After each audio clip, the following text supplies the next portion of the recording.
चुनाव हार्नु भनेको के केवल कुर्सी गुमाउनु हो वा त्यो दिमाग भावना र भविष्य नै हल्लाउने झट्का हो?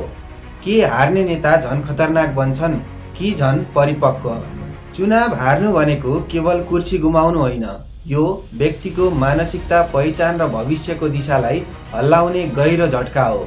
राजनीतिक प्रतिस्पर्धा केवल भोटको खेल होइन, यो आत्मसम्मान र सार्वजनिक छविको पनि लडाई हो। हावर्ड केनेडी स्कुलको अध्ययनले देखाएको छ कि चुनाव हार्दा हुने पीडा जित्दा हुने खुसी भन्दा धेरै गहिरो हुन्छ। मनोविज्ञानमा यसलाई लस एभर्जन भनिन्छ, जहाँ मानिसले घाटालाई फाइदा भन्दा बढी गम्भीर रूपमा अनुभव गर्छ। हार्ने उम्मेदवारहरूमा निराशा, आत्मविश्वासमा गिरावट, सामाजिक अलगाव र अस्थायी निर्णय कमजोरी जस्ता प्रभाव देखिन सक्छन्। यद्यपि अधिकांश अवस्थामा समयसँगै यी भावनात्मक असर कम हुँदै जान्छन्। चुनाव हारिसकेपछि नेताहरूको व्यवहार फरक फरक दिशामा जान सक्छ। केही नेताहरू आफ्नो कमजोरी विश्लेषण गरेर राजनीतिक सुधारतर्फ लाग्छन् र भविष्यका लागि अझ झन सक्रिय हुन्छन्, विशेष गरी ती व्यक्तिहरू जसको राजनीतिक महत्त्वाकांक्षा बलियो हुन्छ।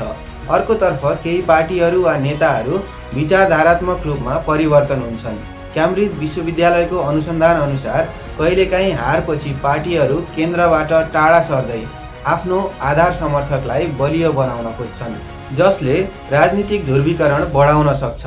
केही अवस्थामा भने नेताहरू पूर्ण रूपमा राजनीतिबाट बाहिरिन पनि सक्छन्, विशेष गरी जब उनीहरूको दीर्घकालीन राजनीतिक योजना कमजोर हुन्छ।